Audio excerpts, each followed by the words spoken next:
মুক্তির সংগ্রামে যারা রাজপথে রক্ত দিতে শহীদ হয়েছে, সেই হত্যাকাণ্ডের বিচারে তার ঘরে দাঁড়িয়ে শেখ হাসিনার ফাঁসি হবে না। সুতরাং আজকে এই সমাবেশ থেকে কোনি হাসিনা, তার দোসর, তার কুশীলকদের হাসিনা বেঁধে আমরা সংযুক্ত বক্তব্য পেশ করছি। খোদা হাফেজ। বাংলাদেশ জিন্দাবাদ।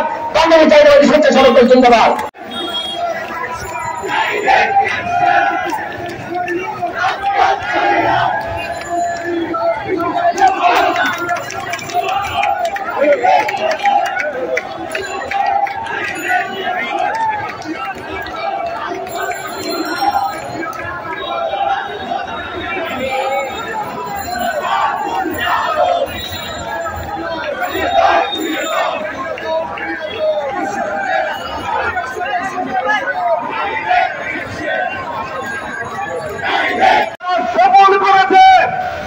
আমার দেশের ছাত্ররা, আমাদের সন্তানরা, তাদেরকে আমরা আজকের এই সমাবেশ থেকে তাদের প্রতি আমরা সম্মান জ্ঞাপন করছি, তাদের প্রতি আমরা সশস্ত্র চিন্তে তাদেরকে সম্মান প্রদর্শন করছি।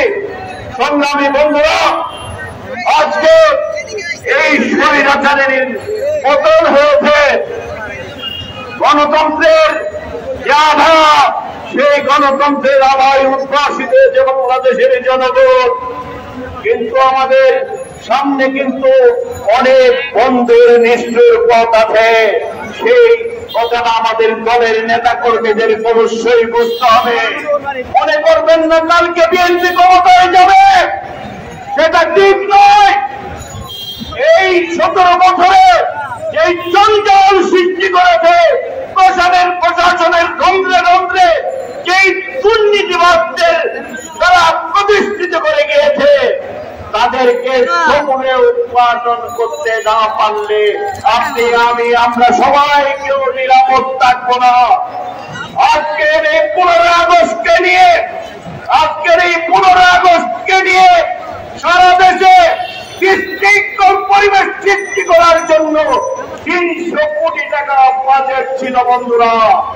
কিন্তু আমাদের ইমানদার নেতা কর্মীরা আর বৈষম্যবিধি ছাত্র ভাইয়েরা বেনগানের মতো সারা বাংলাদেশে পাহারা বসিয়েছে এবং পাহারায় ছিল বলে আজকে তাদের সমস্ত ষড়যন্ত্র কোনোভাবে হিংসাত্ম করতে পারে নাই। বন্ধুরা ভাই, আপনাদের কাছে আমি একটা কথা বলি, আমি দেখছি চট্টগ্রামে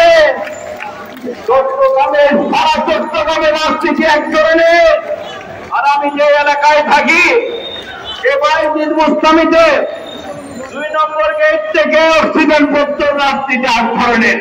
সেখানে অনেক ঠান্ডারি, অনেক সুপার কামানোর হিসাব আছে। আজকে দেখছি অনেক সুর গুন্ডা পটপট যারা অতীত স্বৈরাচারের দূষণ ছিল, তারা বিভিন্ন দলের মধ্যে করে মিছিলে ঢুকে পড়েছে। আমরা 17 বছর দলের নেতা কর্মীরা ইমানদারিত্বের সাথে তাদের দায়িত্ব পালন করেছে।